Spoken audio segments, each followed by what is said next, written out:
Bueno, José Pablo es ingeniero industrial con estudios en innovación y tecnología, tiene más de 15 años de experiencia en el ámbito de la justicia penal, ha desempeñado cargos fundamentalmente que tienen que ver con la planificación, el diseño organizacional, la estadística, la gestión judicial, consultor y socio de Fortis Consultoría, y ha colaborado en proyectos, casualmente dentro de esta comunidad, en proyectos de alto impacto en América Latina, fundamentalmente en Chile, Argentina, Perú, Colombia, Nicaragua y México. Todos estos ámbitos de desarrollo han sido hechos en proyectos en colaboración o dentro del marco de financiamiento del Banco Mundial, de la Organización de las Naciones Unidas, y dentro del marco también del Centro de Estudio de Justicia para las Américas, nuestro querido partner también del CEJAS. Algunos de los principales trabajos que ha desarrollado últimamente y ha participado, uno de ellos tiene que ver con la mejora de la efectividad de las instituciones de justicia en México, fundamentalmente como partner, el otro es México Evalúa, pero este tiene que ver con un programa de fortalecimiento para tribunales y fiscalía, fundamentalmente buscando una justicia más oportuna y expedita, el programa en anticorrupción para el Estado de Derecho, cuyo partner es México Evalúa, financiado por el gobierno británico, y el programa Acceso a Justicia para Víctimas de Personas Acusadas. Bienvenido, José Pablo, un gusto tenerte. Sé el esfuerzo por la diferencia horaria, así que bueno, nuevamente gracias y bienvenido. La clase es tuya. Muchas gracias, Mario, por la invitación. La verdad es que siempre me da como ya mucha vergüenza con estas presentaciones tan, digamos, ni yo me presentaría de esa forma. Así que muchas gracias también a quienes han participado de este diplomado. Entiendo que también han tenido charlas y conversaciones como muy dinámicas y espero no quedar bajo cuerda ahí al respecto. Entonces, si quieren ya pasamos a presentar de una vez. Les voy a compartir pantalla. Ahí estás habilitado, me parece. Sí. Ahí está, perfecto. No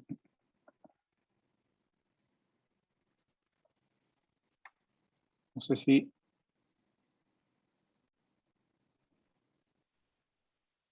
Ahí ya se ve la presentación. Sí, ahí está. Bueno, pues nuevamente agradecerles el tiempo y la paciencia. La verdad es que el cambio horario en este caso me benefició.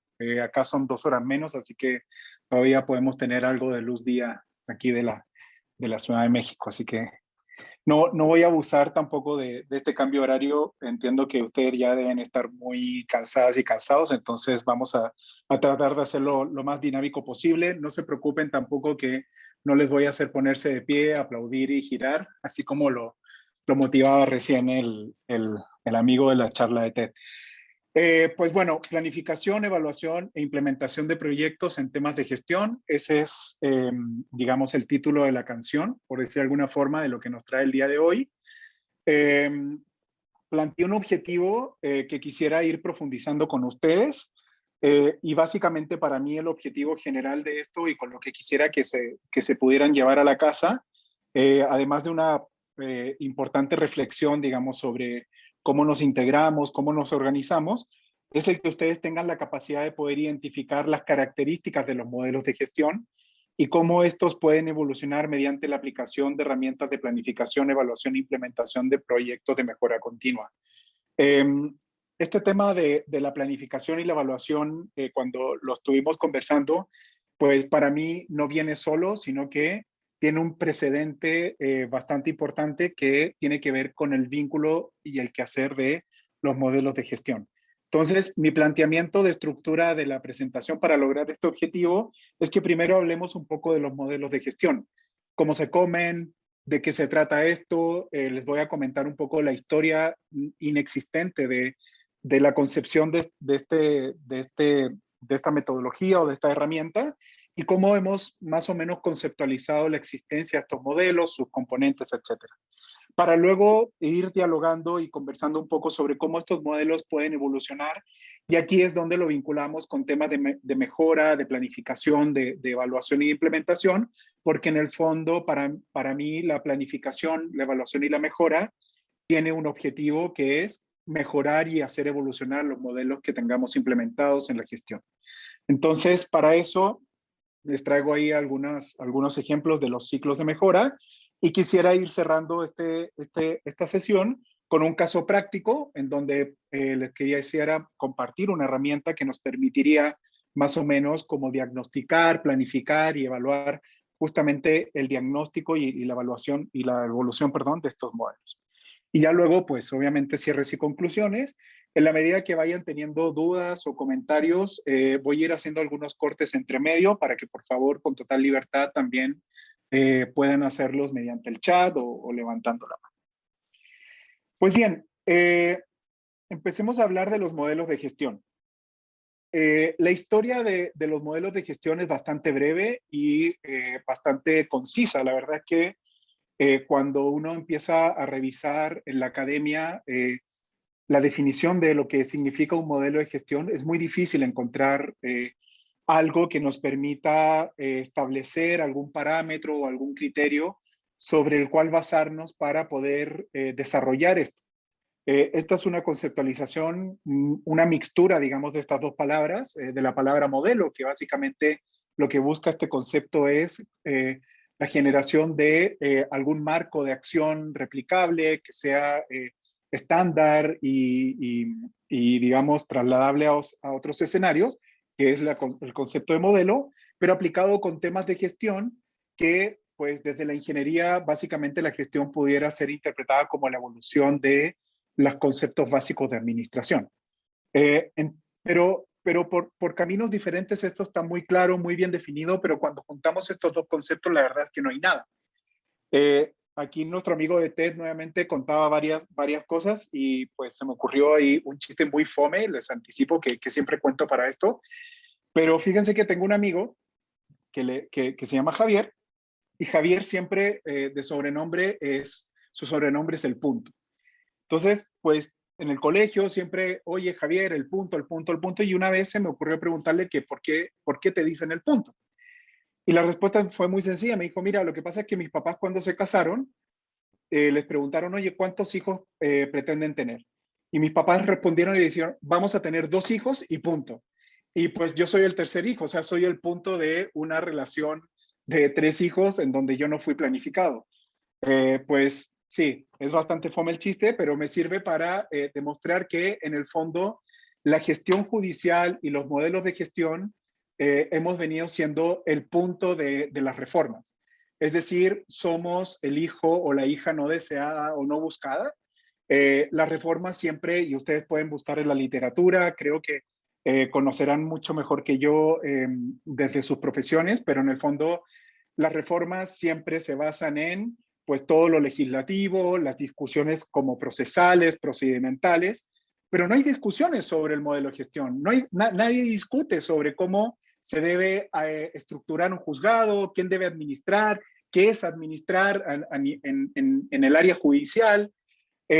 Entonces, pues los que gestionamos o los que hemos pretendido gestionar, somos el punto de las reformas porque en el fondo, pues nadie nos buscó, nadie esperaba que existiéramos, pero aquí estamos. O sea, somos una de las principales herramientas para poder ejecutar de mejor forma lo que conlleva todos estos procesos de reforma y aquí estamos en los modelos de gestión. Entonces, la verdad es que si googlean, si buscan en la academia, definiciones muy claras de modelo de gestión no hay.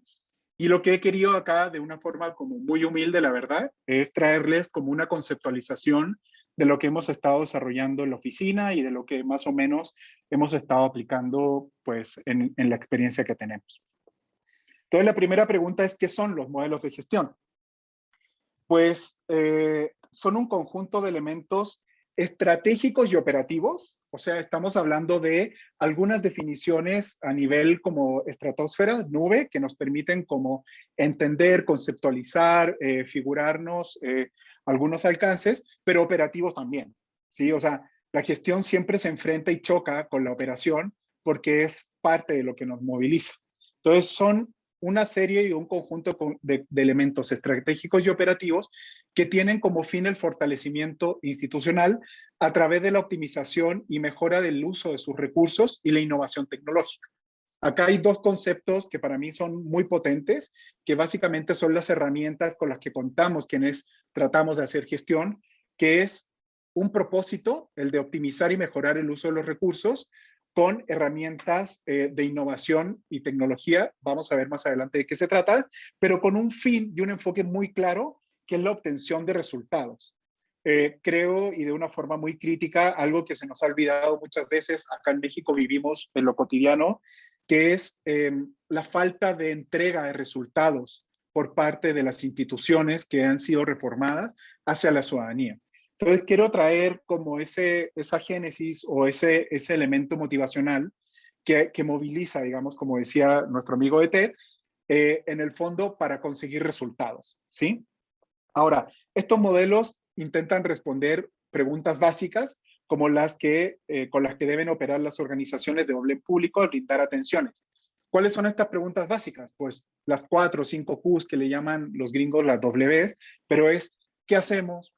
¿Quién lo hace? ¿Cómo lo hace? ¿Para qué lo hacemos? En el para qué, por ejemplo, está lo estratégico, ¿sí? Están estas definiciones de pues qué resultados queremos brindar a la ciudadanía y cómo esperamos que la ciudadanía nos observe, nos vea, ¿verdad?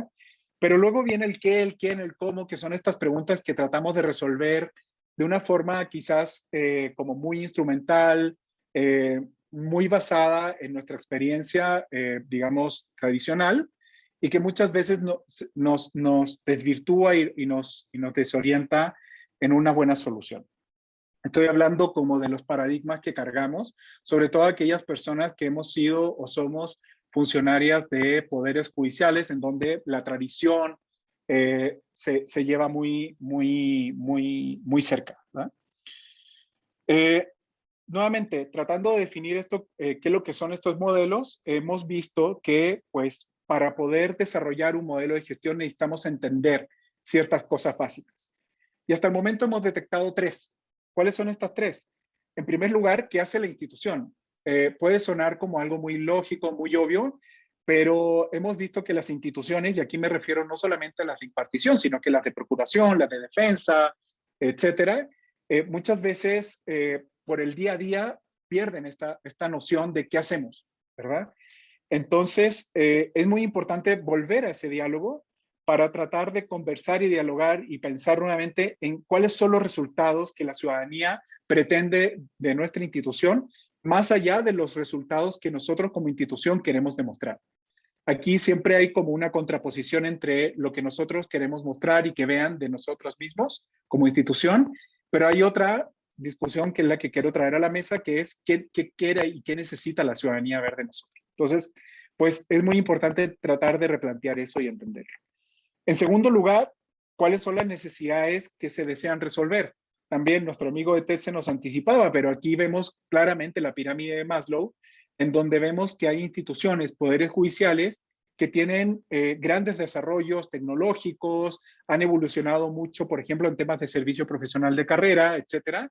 Por lo tanto, las necesidades que desean resolver desde un modelo de gestión van a ser muy distintas a aquellas instituciones que están mucho más retrasadas, que no han hecho cambios profundos, que viven todavía en una cultura institucional como más estática, etcétera. Entonces, es muy importante entender en qué parte de la pirámide nos encontramos para poder ofrecer cambios, cambios que vayan luego ayudando a evolucionar en estos modelos. Y la tercera gran pregunta es, pues, que está un poco ligada a la segunda, pero es qué tanta disposición existe al interior de la institución para cambiar y transformarse.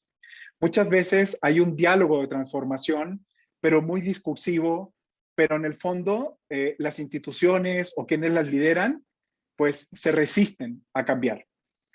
Si quienes lideran las instituciones, si quienes toman estas decisiones, no están realmente convencidas y convencidos de que este cambio es una transformación virtuosa, que va a traer buenos resultados hacia el interior y hacia el exterior de la institución, ese discurso no vale nada.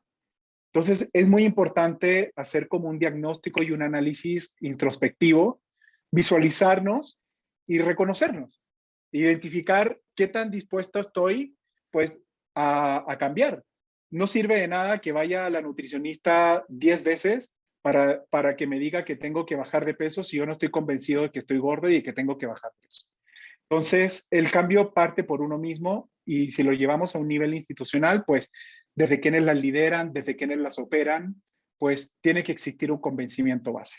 Si no somos capaces de contestar estas tres preguntas, difícilmente vamos a poder dibujar o estructurar un modelo de gestión que nos permita, digamos, ejecutar y hacer estas transformaciones. Pues bueno, ¿cómo se compone un modelo de gestión? En una sobresimplificación, hemos dibujado estos 4 componentes. Hay 2 que están como muy estrechamente vinculados, todos entre los 4 se correlacionan, pero entre los procesos y la estructura vemos que hay mucha coincidencia, digamos, en la perspectiva y el enfoque que deben tener, y entre la tecnología, el uso de la información y la innovación también contienen un enfoque más estratégico o más teórico, por decirlo de alguna forma, y procesos y estructuras un enfoque más práctico. Ahora les voy a decir qué características esperamos de una institución o de un modelo de gestión en términos de proceso, de estructura, de tecnología y de uso de la información. Pues para proceso y estructura requerimos de que el modelo o la institución tenga una claridad y una indudabilidad. La verdad es que cuando estaba haciendo, estoy dudando todavía de la existencia de esta palabra, pero básicamente lo que quería representar aquí es que tiene que estar muy claro y no debe caber duda alguna de qué hacemos y quién lo hace, ¿sí? El qué hacemos lo definen los procesos, el quién lo hace lo define la estructura. Debe haber una definición clara de nuestros procesos, no debe haber duda de nuestros niveles de responsabilidades, nuestra delimitación de responsabilidades. Yo hago tales funciones con tales herramientas, etcétera, y las hago en este orden y en esta lógica. Debe haber una definición de proceso y de estructura que esté basada en la experiencia. Seguramente hay mucha gente que ya ha experimentado algunos cambios al interior de las instituciones y recoger esas experiencias sobre lo que ha funcionado, sobre lo que no ha funcionado en la delimitación de procesos y de responsabilidades es vital. Debe existir una capacitación y una socialización de estos procesos y estructuras. No sirve de nada que estos documentos estén hermosamente escritos en un escritorio, en una estantería, que nadie vea, que nadie conozca. Pues no, tenemos que capacitar y tenemos que socializar esto para que permee este proceso, ¿verdad? Deben estar muy bien normados y documentados. Hay experiencias en las que los procesos, las estructuras están normados desde nivel legislativo, en constituciones, inclusive en normas, digamos, de más bajo nivel, como leyes, acuerdos o acordadas, como también le llaman en algunas partes, pero el principal error es cuando están normados o documentados en acuerdos que son fáciles de mover, fáciles de cambiar, porque ante el menor cambio o ante la menor resistencia, estos son modificados. Acá en México hay experiencias para tirar al aire sobre movimientos y reestructuraciones que han habido por cambio de presidencia sobre cambio de presidencia, generando inestabilidad, generando cambios innecesarios, generando costes pues altísimos a las instituciones, producto, y si me permiten decirlo, la verdad, de caprichos o de orientaciones o enfoques individuales y no colectivos o institucionales. Es muy importante buscar tanto en los procesos como en las estructuras, las especializaciones y la profesionalización de las diferentes funciones. Algo que nos permiten las reformas, los modelos de gestión, es contar con mecanismos, unidades y personas que se especialicen y estudien y se profundicen en ese tipo de cosas. parte de las discusiones que he tenido siempre con las personas aquí en Nuevo León, en donde trabajé mucho en el Poder Judicial, tenía muchas discusiones con la persona que administra los recursos en el Poder Judicial y me decía, oye, yo lo que tengo que hacer, es ingeniero, administrador público, y me decía, yo lo que tengo que hacer es estudiar leyes. Yo les decía, pues, ¿para qué vas a estudiar leyes? No, para entender de mejor forma a juezas y jueces en lo que me piden. Yo les decía, mira, lo peor que puedes hacer es estudiar leyes. Tú lo que deberías hacer es utilizar ese tiempo y esa dedicación que le vas a hacer a estudiar leyes, a especializarte en gestión de administración de recursos públicos, presupuestación por resultados, etcétera. Lo que requiere el Poder Judicial de ti como administrador no es que seas una persona que interpreta muy bien las leyes. Para eso están juezas y jueces quienes también a su vez se capacitan, se especializan, tienen experiencia en eso. Lo que requiere el Poder Judicial es que seas un buen gestor del presupuesto del Poder Judicial. Entonces, ojo con malentender el tema de la especialización y la profesionalización, como querer entender todo el mundo, cuando en realidad lo que requieren las instituciones de nosotras y de nosotros es que seamos especialistas en ciertos temas. Obviamente, la detección de procesos críticos y su optimización es vital para los modelos de gestión, y algo muy importante que es, quizás puede ser en contra de lo que, o puede ser visto en contra de lo que les decía, pero tenemos que diseñar procesos y estructuras que sean flexibles y adaptables.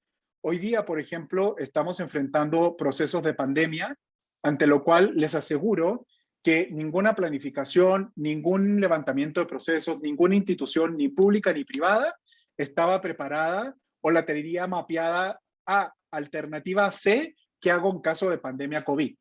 Absolutamente nadie visualizaba lo que esto implicaba y por lo tanto la flexibilidad y la capacidad de adaptarse a las diferentes contingencias es vital para poder sobrevivir. Entonces, en el concepto de proceso y estructura, eso es lo que esperaríamos de un modelo. En temas de tecnología y de información, pues estamos buscando que existan métodos permanentes y constantes de análisis sobre qué estamos haciendo, cómo lo estamos haciendo, y que existan muchas instancias de trabajo colaborativo, tanto al interior como hacia el exterior de la institución. La multidisciplina es casi una premisa básica para el buen desarrollo de herramientas tecnológicas y de información, eh, sobre todo en un contexto en donde ya tenemos que abrirnos a diferentes herramientas y uso. Cuando hablamos, nada más un paréntesis, pero cuando hablamos de tecnología, no me refiero a la tecnología bajo la conceptualización del uso de sistemas, software y hardware, sino que me refiero a la tecnología en un sentido más amplio como un conjunto de conocimientos propios de una técnica en especial. O sea, podemos hablar de tecnología cuando aplicamos en herramientas de mediación elementos de psicología, por ejemplo, o de trabajo social, o herramientas econométricas para el uso de la información. No todo de tecnología tiene que ver necesariamente con el uso de software y hardware. Deben existir también mecanismos de innovación que nos permitan generar procesos de investigación y desarrollo permanentes. Las soluciones que planteemos deben ser soluciones simples y muy precisas en el entendimiento de las necesidades y preocupaciones que queremos atender. Estas soluciones deben buscar siempre una sostenibilidad y una permanencia, es decir, debemos buscar que estos usos de tecnología y de información nos generen procesos luego que sean sostenibles y permanentes en el tiempo, mediante probablemente el uso de bases de datos y fuentes de información que se puedan ir alimentando de forma oportuna y de calidad. Y por supuesto también la generación de mesas de trabajo y herramientas de seguimiento y de búsqueda de nuevas soluciones, ¿verdad? Entonces, los modelos de gestión tienden a tener estos 4 componentes. Algunos de estos componentes probablemente los vamos a ver más desarrollados que otros, y por eso es que hemos hecho también una estructura, digamos, en un eje cartesiano de cómo se comportan y cómo conviven estos tipos de modelos de gestión.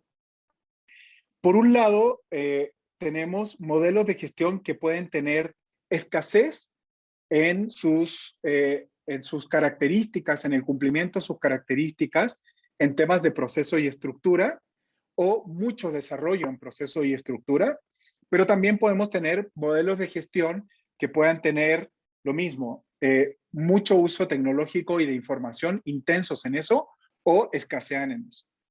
De la conjunción o del cruce de estas dos variantes, digamos, tanto de proceso y estructura como de tecnología e información, es que hemos de alguna forma organizado estos tipos de modelos de gestión. El primer tipo de modelo de gestión son los modelos de gestión tradicionales. Son los modelos de gestión en los cuales comúnmente se componen en las materias no reformadas, en donde tenemos estructuras muy básicas de tribunales conformados por una sola jueza juez, con un pool de funcionarias y funcionarios, con procesos de administración muy básicos, muy poco desarrollados, en donde probablemente nos distribuimos por mesas o por número la carga de trabajo. No valoramos la especialización, no valoramos la técnica, no valoramos el uso de la tecnología y de los datos para tomar decisiones.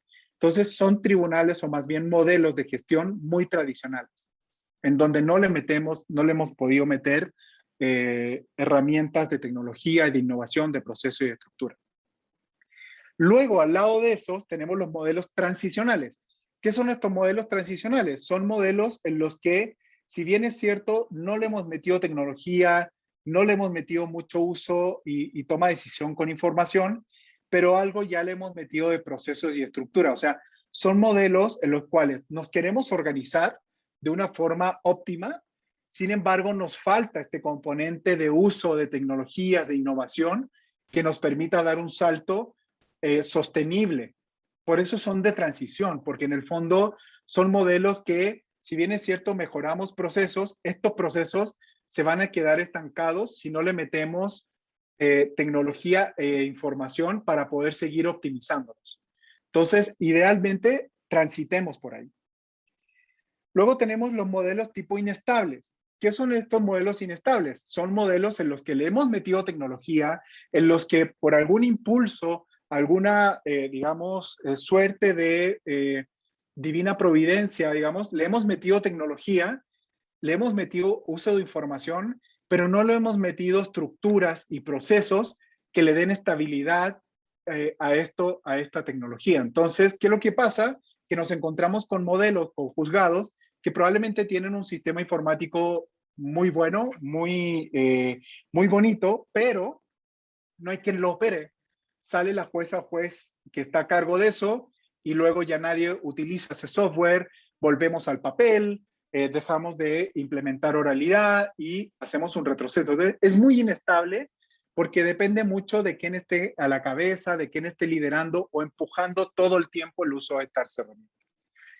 Y finalmente tenemos los modelos modernos, que me imagino que es a los que todas y todos pretendemos llegar, que son estos modelos ya intensos en uso de tecnología, intensos en uso de información, con procesos permanentemente optimizables, con dinámicas de estructuras de trabajo y de funcionamiento muy dinámicos.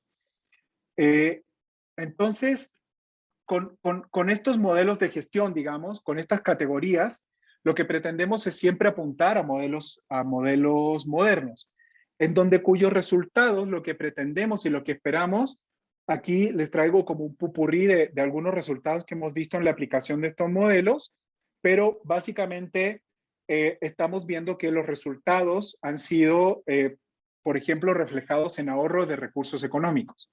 ¿Qué tipo de recursos económicos hemos ahorrado? Por ejemplo, la creación de nuevas salas de audiencia o de infraestructura, de inversión en infraestructura, producto de que hemos podido optimizar algunos procesos, hemos redistribuido cargos y funciones, hemos especializado a juezas y jueces y por lo tanto hemos disminuido, por ejemplo, el tiempo de ejecución de las audiencias.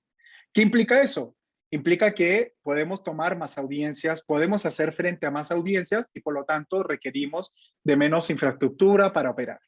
Infraestructura humana y infraestructura tecnológica y también de construcción. Hemos podido reducir los tiempos de ejecución de las actividades porque hemos estandarizado ciertos procesos, hemos homologado ciertas formas de trabajo y por lo tanto esto ya hace que pues, los tiempos de tramitación de asuntos, el funcionamiento se optimice, ¿verdad?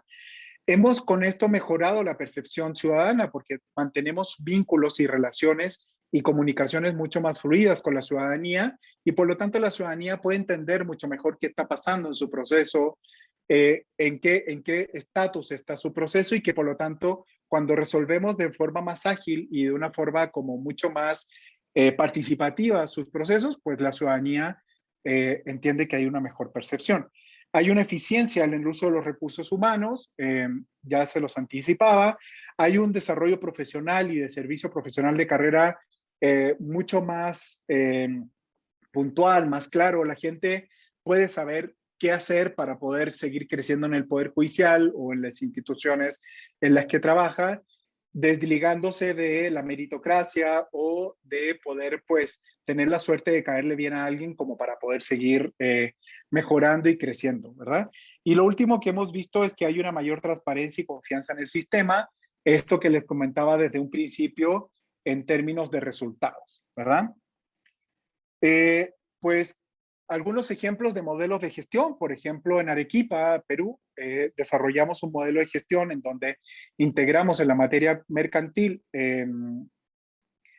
ahí le puse oralidad, pero es oralidad, implementamos oralidad en un proceso escrito, en donde al implementarle, digamos, dentro de este proceso y optimizar, digamos, desde el uso de la oralidad el recurso, se redujeron, por ejemplo, los tiempos de tramitación en un 30% y obviamente también se redujo con los mismos recursos, los mismos jueces y juezas, los mismos funcionarias y funcionarios, pues se redujo el inventario de casos que traían cerca de 2 años de rezago en sus asuntos.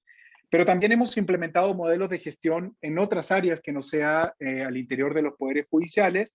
Acá traigo un ejemplo en donde implementamos acá en México, en Coahuila, que es un estado que queda al norte, en el Centro de Justicia para Mujeres, un modelo de gestión optimizando, diseñando formularios de entrevista, disminuyendo la revictimización de las víctimas, de las usuarias.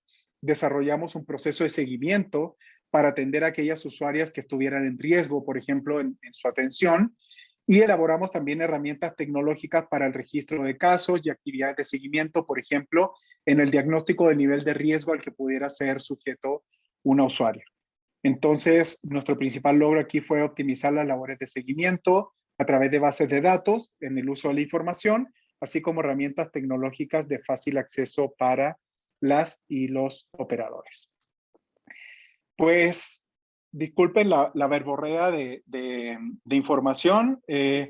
Vamos a hacer un pequeño alto por si alguien tiene alguna inquietud o alguna duda. No sé si me pueden ayudar como a catalizar las dudas. Sí, tenemos algunas. Guillermo pregunta si es posible gestionar equilibradamente una administración sustentable y a la vez una justicia más cercana a la gente. Pues definitivamente sí.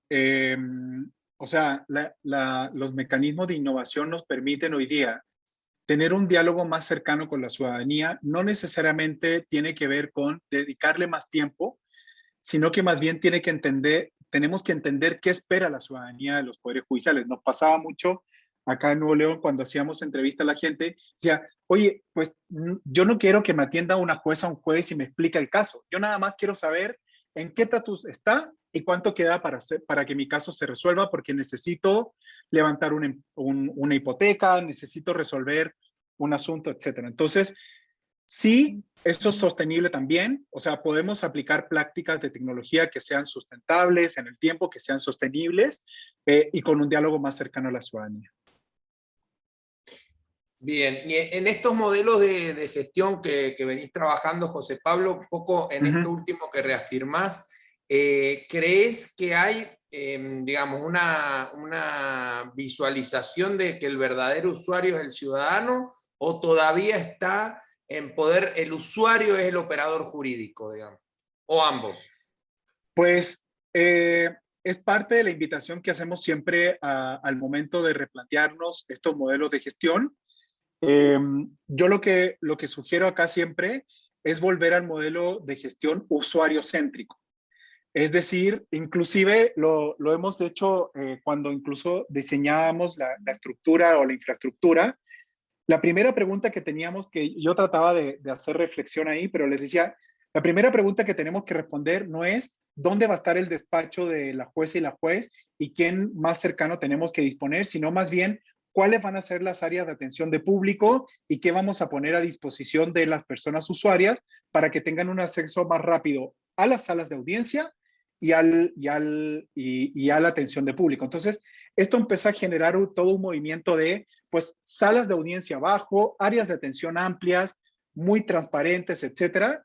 Y luego vemos dónde vamos ubicando los despachos, las áreas administrativas. Entonces, yo aquí planteo siempre el volver a reflexionar sobre modelos que sean usuarios céntricos. Perfecto. ¿Hay alguna más por ahí? Fundamentalmente muchas tienen que ver con, vos que te has dedicado, toda tu expertise tiene que ver con modelos de gestión dentro de ámbitos donde a veces no está en agenda la gestión.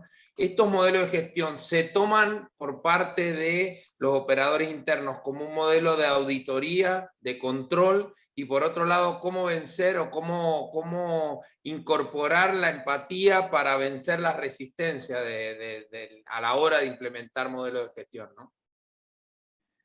Pues, a ver, la verdad es que estos modelos de gestión vienen para apoyar y ayudar a la mejora y a la entrega de resultados, tanto hacia el interior del Poder Judicial como hacia el exterior. No son herramientas de auditoría, no son herramientas de control, nada más, todo lo contrario, son herramientas que lo que permiten es que las personas se puedan desarrollar de mejor forma. Entonces, en ese sentido, yo creo que habría que desvincular, digamos, esa sensación que puede existir al respecto y pues, y nada, es como apoyarnos en ese sentido. Bien, no quiero abusar mucho de su tiempo, entonces voy a seguir avanzando un poquito más con la presentación. Entonces, replanteemos y retomemos un poquito esto. Tenemos los tipos de modelo de gestión, el tradicional, el transicional, el inestable y los modelos modernos. Entonces, habiendo visto esto, les quiero invitar a que puedan ustedes comentar y responder desde el Menti, que entiendo que ya no han utilizado previamente. Acá está el código, si quieren pueden utilizarlo desde el QR, y si no, permítanme y les paso en el chat también el link. Por favor, respondan y piensen en la realidad a la que ustedes se enfrentan, en un juzgado, en lo cotidiano, las personas que son operadoras, las personas que son usuarias, pues, ¿con qué modelos de gestión nos enfrentamos en lo cotidiano? Al juzgado que vamos generalmente, ¿cómo lo caracterizaríamos? ¿Como un modelo de gestión tradicional, transicional o cómo? Aquí les voy a compartir pantalla porque ya están llegando algunas respuestas. Está muy interesante esto.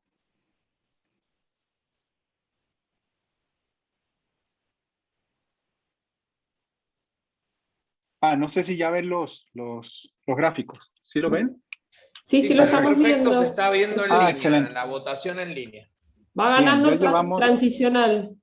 sí, llevamos 87 respuestas. Mira, fíjate que estamos, al parecer, jugando entre los tradicionales y los transicionales, muy poco de modelos modernos. Recordemos que los transicionales son aquellos modelos en donde le han metido algo de proceso, algo de estructura, pero todavía falta mucho de tecnología, de uso de información, ¿verdad? Y lo tradicional, pues, bueno, es lo que hemos vivido desde la creación de nuestras instituciones.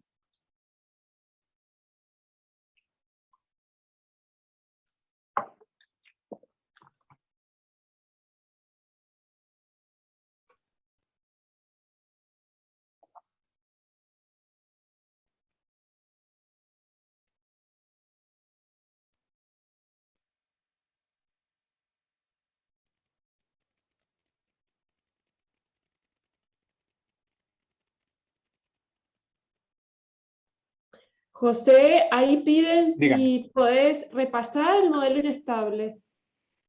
Ah, bien, el inestable es un modelo que está, digamos, arriba a la izquierda.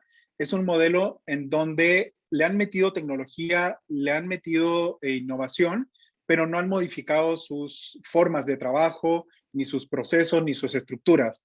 Por ejemplo, en Chile, yo pues critico mucho el modelo civil en Chile, por ejemplo, en donde en los mismos juzgados le metieron software, le metieron algo de herramientas de tecnología, de digitalización, pero los juzgados tú los ves y siguen siendo tradicionales en su estructura, los procesos no están claros, no sabes quién hace qué, etcétera.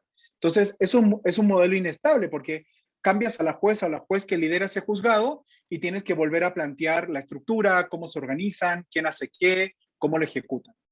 Entonces, eso es un modelo inestable. Serían una especie de burocracia digital sin transformación, digamos. Exacto, o sea, es en el fondo muchas, lamentablemente, instituciones, como está de moda el uso de las tecnologías y lo virtual, pues lo aprovechan como un apalancamiento para decir que somos una institución moderna, pero en el fondo, no hacen ningún cambio profundo, sino que nada más, pues pusiste una pantalla touch y ya con eso pretendes, creo yo, decir que hiciste una transformación. Perdón lo crítico, pero pues así es. Bien, ya tenemos 115, 116 respuestas. Entonces, la primera conclusión que podemos ir sacando acá es que, pues, nuestras instituciones, nuestros poderes judiciales están conformados principalmente por ejercicios de modelos transicionales, es decir, voy a volver ya a la presentación. Es decir, ups. Es decir, por modelos en los que probablemente le hemos metido algo de proceso, algo de estructura, sin embargo, no hemos sido capaces de darle un acercamiento real al uso de las tecnologías, probablemente por lo que esto implica en tiempo, en costo, etcétera, ¿verdad? Ahora, pues, ¿cómo evolucionan estos modelos? La verdad es que estos modelos yo he visto que evolucionan de dos formas. La primera, ambas son como en Z o en N. La primera es ir escalando estos modelos de forma progresiva. La ruta de la evolución, por ejemplo, es si nos encontramos con un modelo tradicional, una alternativa pudiera ser migrar hacia un modelo transicional para establecer como claramente procesos, estructuras, etcétera. Y luego que hemos hecho esa migración, hecho esos cambios, los podemos consolidar desde la implementación o la incorporación de tecnología, de herramientas de innovación, de herramientas de pues replanteamiento, modelos de ciclos de mejora, etcétera, llevándolo hacia un incremento en el uso tecnológico. Cuando hemos podido llevar esos modelos transicionales y le hemos podido incorporar tecnología, podemos decir que los podemos llevar hacia modelos modernos en donde lo que hacemos ya no es transitar, sino que mantener siempre una dinámica constructiva sobre estos modelos que ya hemos edificado desde la generación de procesos claros, bien definidos, normados, etcétera, y desde el uso intenso de tecnologías y de la información. Entonces, podemos escalarlo, digamos, en Z, o eventualmente también podemos escalarlos en N. Entonces, podemos eventualmente tener un modelo tradicional que lo llevamos originalmente a un modelo transicional inestable, como el caso que les comentaba de Chile, en donde pues la reforma inexistente en materia civil, pues le incorporaron algo de tecnología, pero ahí se quedó.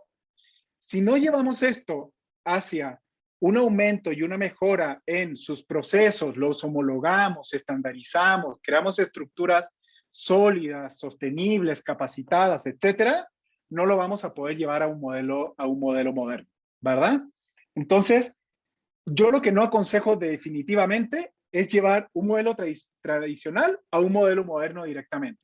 Eso es algo definitivamente muy ambicioso, nunca lo he visto, y si lo intentan hacer, pues me atrevo a visorar que va a existir digamos, no sé si un fracaso, pero va a haber mucho ripio en el camino para poder ejecutarlo, porque aquí nos enfrentamos siempre, digamos, digamos, nos vamos a enfrentar a un cambio cultural que no va a funcionar. Bien, entonces, lo que sí hay que tener mucho cuidado es no caer en el valle de la muerte, que le llamo yo, que es este cubo o este centro en donde probablemente podemos sentirnos con la satisfacción de que ya hicimos una mejora, como por ejemplo, ya transitamos, digamos, desde un modelo tradicional a un modelo inestable y ya creemos que con eso le hicimos, digamos. Entonces, el mantenernos en este status quo, en donde sentimos que ya le hicimos porque transitamos a un tipo de modelo o al otro, es lo que yo le llamo, digamos, el valle de la muerte, porque eso puede hacer que si te mantienes mucho tiempo en ese punto, puedas retroceder en algún momento más atrás de a donde estabas al principio.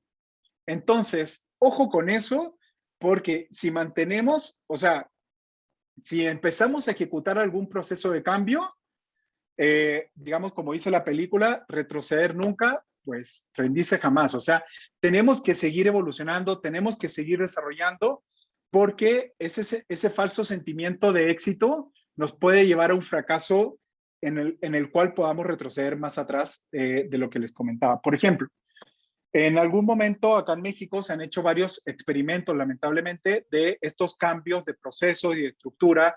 Se han metido, por ejemplo, a personas de administración y ingeniería a la administración de tribunales y luego, por no generar estabilidad, hay cambios de presidencia, se cambia esto y entran personas que no están formadas para eso, juezas y jueces, por temas políticos, por lo que sea, y la verdad es que eso genera que hayan retrocesos al interior de los poderes judiciales en donde, pues, como dicen acá, estábamos mejor cuando estábamos mal.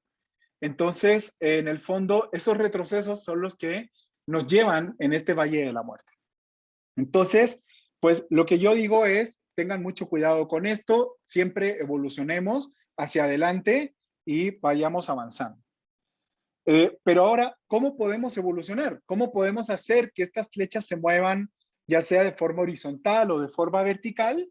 Pues uno de estos ejemplos son los ciclos de mejora continua o las herramientas, por ejemplo, de ciclos de mejora o de implementación de políticas públicas. Aquí les traigo algunos ejemplos.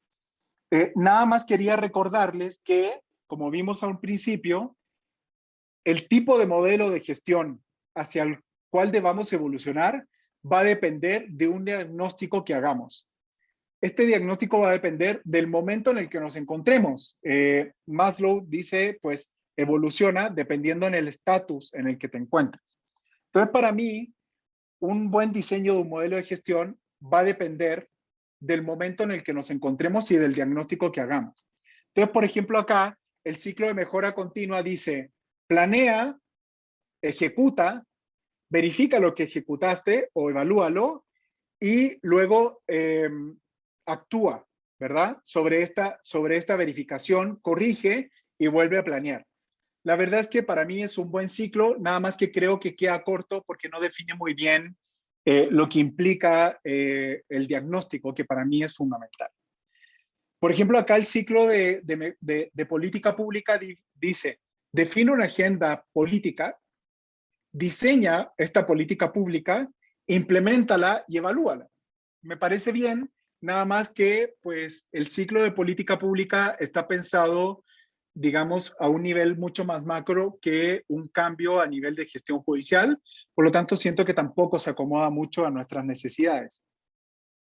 Por ejemplo, acá el ciclo de Kaizen, que es una metodología, digamos, de mejora continua japonesa, habla de este proceso, digamos, en donde ya se acerca un poco más a lo que a mí me gustaría, pero es en el fondo, documenta la realidad actual, o sea, diagnostica, entiende qué está pasando, identifica los despilfarros, le dicen ellos, o los puntos en donde puedes como mejorar, una vez identificado, planifica estas mejoras, implementa estos cambios, cuantifica los resultados o evalúalos, estandariza lo que pasó bien, pues llévalo ya a otras latitudes, celebra, cosa que a mí me gusta mucho, y pues obviamente repite el ciclo. Entonces, creo que los japoneses en este sentido son como, tienen más precisión de lo que requiere un modelo de gestión para poder desarrollar.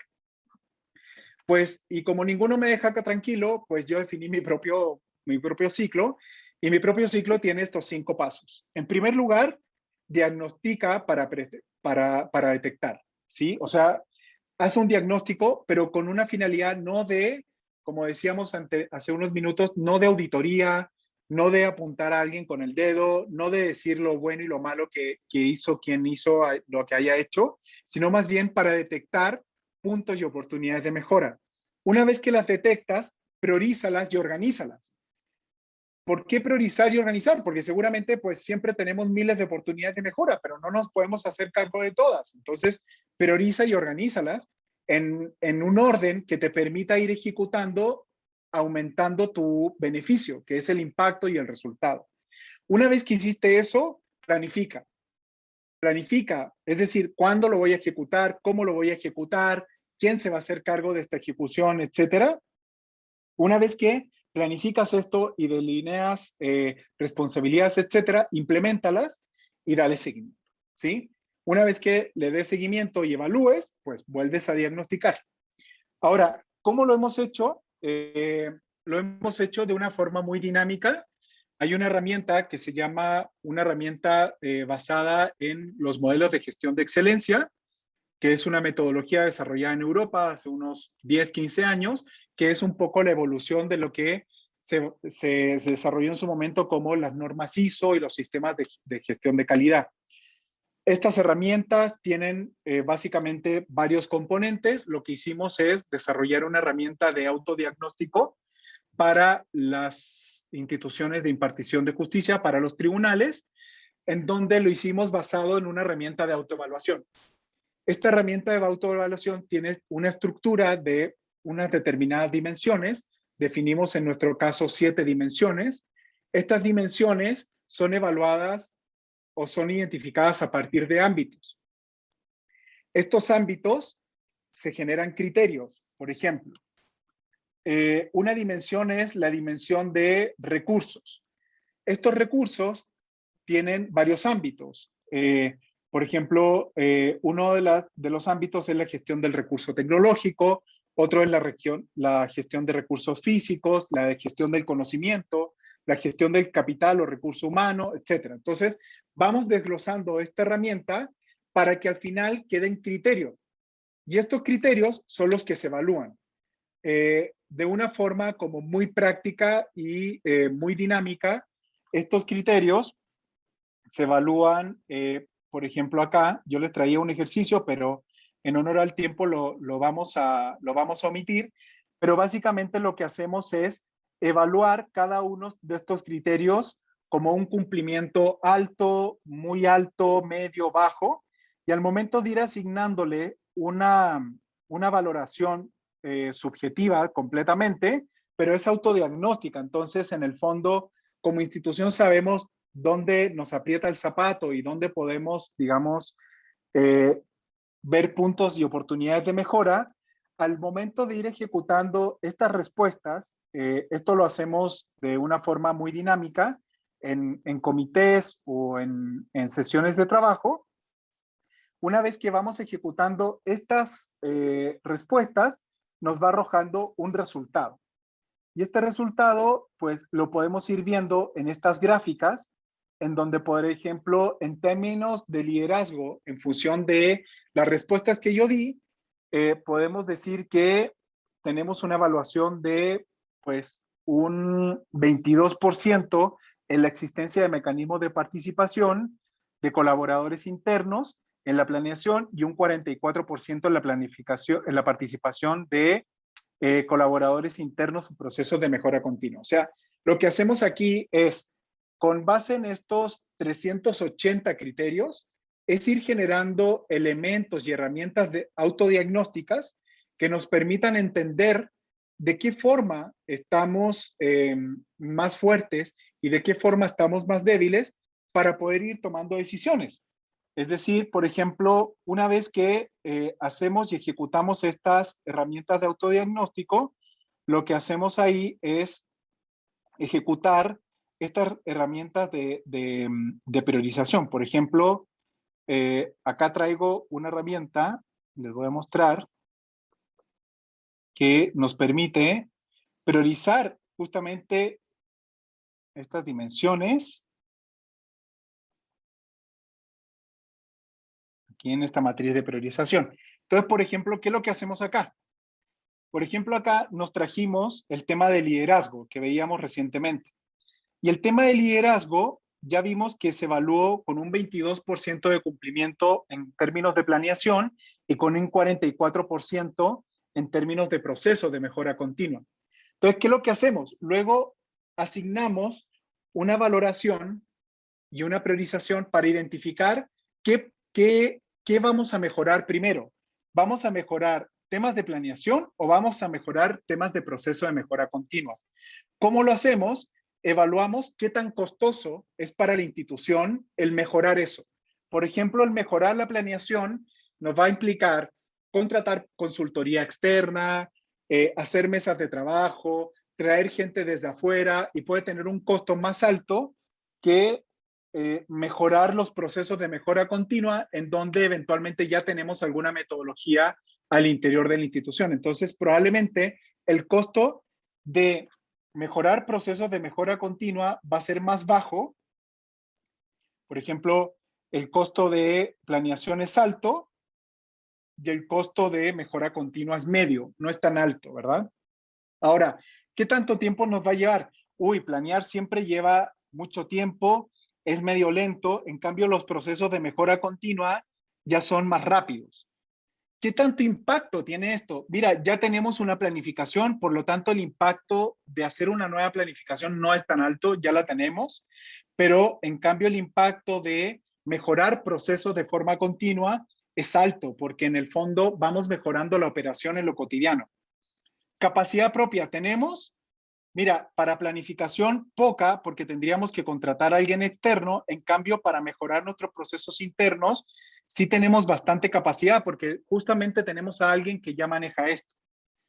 ¿Y está alineado con la planificación? Pues sí, podríamos decir que es alto y el proceso crítico de mejora continua no está tan alineado. Entonces, lo que hacemos aquí, al momento de ir contestando estas preguntas, nos va dando un resultado de prioridad, en donde podemos decir, oye, en función del resultado del diagnóstico, o sea, de la necesidad que tienes como institución y de las capacidades que tienes de costearlo, las capacidades que tienes del tiempo en que esto implica implementarlo, del nivel de impacto, pues la verdad es que lo de planificación no es tan prioritario como lo de procesos de mejora continua. Entonces yo te aconsejo, empieza por los de prioridad media o los de prioridad alta. Por ejemplo, si esto estuviera muy altamente alineado con la planificación, tuviéramos mucha capacidad. A ver si nos da esto. Por ejemplo, acá ya se transforma en una prioridad alta. Es decir, oye, esto de procesos críticos es altamente prioritario porque aquí estás optimizando tus resultados a partir de un diagnóstico. Entonces, esto es lo que yo les comentaba, que el proceso de mejora continua nos permite diagnosticar para detectar, priorizamos y organizamos, luego planificamos, ya sabemos por dónde vamos a empezar.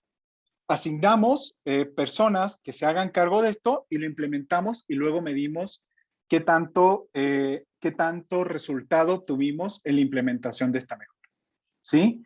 Entonces, básicamente, un poco eso es cómo la planificación, estas herramientas de autodiagnóstico, por ejemplo, o de autoevaluación, que son más dinámicas, son menos costosas para las instituciones porque las pueden implementar ellas mismas, nos permiten mejorar y poder ayudar a trasladar estos modelos de gestión de un paso a otro sin perdernos en el camino y sin, digamos, querer hacernos cargo de todo a la vez, porque definitivamente los recursos no nos van a dar. Entonces, bueno, aprovechemos estos minutitos que nos quedan para poder contestar algunas preguntas. Ahí, Mario, si nos puedes apoyar con Sí, lo del chat, que creo estamos, que está que revienta. tenemos dos, muchas gracias José Pablo, tenemos preguntas en el chat y también el que quiera, tenemos unas dos preguntas, estamos en tiempo que podemos habilitar el micrófono, así que si se quieren anotar les habilitamos. Yo quería consultarte dos cosas, una por un lado, cómo hacer para esto que vos decías, que los modelos de gestión y la agenda del Poder Judicial como un poder del Estado que requiere gestión, no sea el punto y sea parte no solo de un grupo que se dedica a gestión, sino como un modelo integrado de todos los operadores internos, ¿no? Desde el juez, aún con modelos de oficina judicial o no, cualquiera sea la organización administrativa que esté en la agenda, también el tema de resolver frente a la gestión. Y lo otro es frente a modelos donde uno planifica, ¿sí? Estas nuevas tendencias, si son incompatibles o no, estas nuevas tendencias de aplicar método ágil, es decir, resolver sobre temas más coyunturales y dejar para la planificación estratégica más una idea de valores hacia dónde ir que de planificación de contexto, porque los contextos cambian y evolucionan y a veces, no sé si se pone en crisis o no, tú que eres especialista, esta idea de planificar en forma estratégica frente a modelos que cambian en forma constante. Y la propuesta del método ágil frente a eso. Bien, gracias por las preguntas.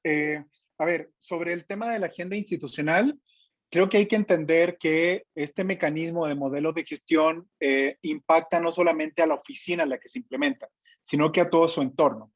Lo veíamos mucho también acá en México y en otras partes. En Chile se han hecho también algunos esfuerzos. En Perú están un poquito más atrás, pero básicamente, por ejemplo, ¿cómo impacta esto a la segunda instancia? Entonces, o cómo impacta esto al presupuesto de la institución, cómo impacta esto a las áreas de formación, de reclutamiento, de selección. Entonces, en el fondo creo que hay que dejar de entender que el modelo de gestión es una cápsula que se implementa en una oficina judicial y que ahí queda, sino que es algo que permea, digamos, a todas las áreas, a las áreas administrativas, a las áreas de soporte, tecnología, capacitación, recursos humanos, etcétera, a las segundas instancias que existan al interior del Poder Judicial. Entonces, creo que esto, para ponerlo en la agenda, como tú bien mencionas, hay que entenderlo desde el impacto que esto genera y cómo se deben integrar las diferentes zonas, áreas, para una mejor toma de decisión y adaptarse, digamos, y acomodarse a esta nueva forma de operar. Entonces, yo te diría que eso es fundamental. Sobre lo de planificar y el cambio permanente, creo que son dos cosas con las que hemos tenido que aprender a convivir. Acá mi consejo y mi respuesta vendría siendo: planifica con grados de flexibilidad, o sea, no planifiques pensando en que eso se va a ejecutar al pie de la letra, porque no hay planificación que no haya sufrido modificaciones, pero sí es importante planificar porque es importante tener una visión de mediano a largo plazo para orientarnos hacia quienes operamos, hacia dónde debemos llevar el buque. Pero no pierdas de vista que hay pandemias, que hay escasez de recursos, hay crisis económicas, hay un montón de cosas que surgen posterior o intermedio de este proceso, digamos, que se llama planificación. Entonces, digamos, es como este dicho que dice que pues la vida es lo que uno trata de hacer mientras digamos, trata de llevarse hacia algún objetivo. Entonces, en el fondo, creo que la planificación es muy importante porque da un horizonte, pero no hay que entenderla como que está escrita en piedra, sino que hay que gestionarla con herramientas flexibilidad y de adaptabilidad. Genial. No sé si hay algo más por ahí. Sí, ahí no sé, Celi, si tenés alguna pregunta. Ay, me estoy quedando oscura. José Pablo, ahí preguntan mucho respecto a la capacitación de la gente para llevar adelante este proceso, ¿no? Porque por ahí el autorrelevamiento lo puede realizar uno completando un ejercicio parecido al que vos presentaste, pero después, cuando avanzás a la siguiente etapa, que es la planificación y la implementación de todo este proceso de cambio, digamos, ¿qué se requiere? ¿Un equipo capacitado? ¿Cómo avanzamos hacia ese cambio? Pues sí, creo que ese es el principal desafío, ¿ah? O sea, autoevaluarse es complejo, nadie le gusta autoevaluarse, siempre está este tema paradigmático de, pues si me evalúo bien, me van a felicitar, si me evalúo mal, me van a echar, o qué. O si me evalúo mal, me van a dar más recursos. Creo que hay varios como paradigmas con los que cargamos aquí, seguramente a nivel latinoamericano, sobre la autoevaluación, sobre la planificación, pero eso es algo que al fin y al cabo sale. Creo que el principal meollo del asunto está en el proceso de cambio, como bien lo mencionas. Yo aquí sugiero llevar procesos de cambio con mucho diálogo, con mucha sensibilización. Hay paradigmas que tenemos que romper y que en el fondo no estamos inmersos y inmersas en instituciones que traen 100, 200 años de historia. O sea, no podemos pretender también cambiar de fondo estas instituciones con un par de sesiones donde venga una persona facilitadora y que mágicamente toque una varita y que ya seamos como personas flexibles, abiertas al cambio, etc. Yo lo que diría aquí y lo que hemos hecho es mucho diálogo, mucha discusión. Muy importante tener la claridad de quiénes lideran estos cambios, sobre todo las personas tomadoras de decisión, porque va a haber resistencia, va a haber un proceso de confrontación, pero nada mejor que pues dialogar. Mi experiencia dice que lo hemos llevado así. Hay gente que en algún momento ha dicho, hasta aquí llego. O sea, no me da. Juezas y jueces que en algún momento dijeron, oye, ya llegó el nuevo proceso, llegó todo este cambio, hice todos los esfuerzos, me capacité, no pude, me jubilo. O sea, busquemos alternativas para una salida en jubilación, en cosas así. O sea, también pasa que hay pues gente que definitivamente reconoce y dice, pues no doy el ancho, no estoy preparado para esto, ya estoy muy seteado, digamos, con esto, y no, pero todo esto se puede ir llevando como muy de la mano con mucho diálogo, información, no decisiones como impuestas de la noche a la mañana, ni cosas que caigan así de bote pronto, como dicen por acá. Hago la última y estamos. Dale. Cuestionan acá la norma ISO y la certificación o implementación de normas, porque bueno, bien impuesta, lo toman a veces como una burocracia porque está mal implementada. Entonces, ¿cuál es tu experiencia en estos procesos de implementación de mejora continua o de certificación en organismos públicos, sobre todo? Bueno, la verdad es que yo soy probablemente de las pocas personas que estudiamos ingeniería y que estamos en contra o no muy a favor de implementaciones de este tipo. La verdad es que las experiencias que yo he conocido de implementación de normas ISO son favorables, pero nada más en un momento. ¿Se acuerdan que les mostraba, digamos, estas 4 estructuras? La norma ISO nos puede servir para migrar de un proceso tradicional a un proceso transicional. Es decir, en donde tenemos que establecer estructuras, procesos muy claros, pero si nos quedamos celebrando, digamos, que obtuvimos una certificación, nuestro modelo se va a transformar en un modelo estático. Ahí es donde yo veo que las normas ISO nos juegan en contra, porque están muy basadas como en la detección del error de la minucia y no nos permite innovar, no nos permite mirar fuera de la caja. Entonces, si nuestra decisión es migrar de un modelo tradicional a un transicional, creo que una norma ISO y la guía que nos da nos puede ayudar bastante. Pero, por favor, no nos quedemos ahí. En algún momento desprendámonos de eso, dejémosla ir, vámonos a un modelo de gestión de excelencia que nos permita seguir con estas estructuras básicas, innovando, mejorando, para irnos a un modelo más moderno.